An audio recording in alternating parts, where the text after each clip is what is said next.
वारसन पारां नौजवान जे कातिलनि जी गिरफ़्तारी लाइ एहतिजाजी मुज़ाहिरो कयो वियो। घोसपुर में 9 ॾींहं अॻु अदालत ॿाहिरां क़त्ल कयल मौला बख़्श उर्फ नादिर चोलियाणीअ जे कातिलनि जी गिरफ़्तारी लाइ वारसन पारां ॻोठ इमाम बख़्श चोलियाणी में एहतिजाजी मुज़ाहिरो करे सख़्त नारेबाज़ी कई वई। उन मौक़े ते बाबू अमजद गुल इलाही बख़्श चोलियाणी ऐं ॿियनि चयो त असांजे नौजवान खे पुलिस जे हिरासत में क़त्ल कयो वियो।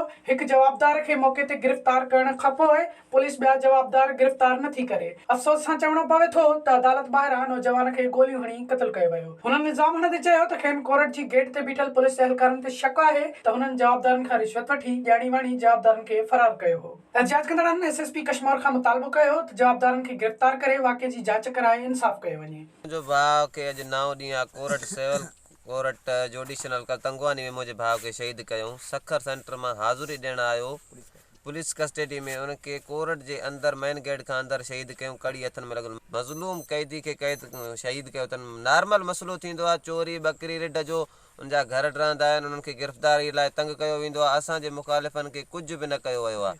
असां DIG सिंध मुश्ताक अहमद महर खे गुज़ारिश आहे, SSP कश्मीर अमजद शेख खे गुज़ारिश आहे त असांजा इंसाफ़ थिए। मुंहिंजो सौटु आयो हाज़ुरी ते सखर मां अची करे सिविल कोर्ट तंगवानी में।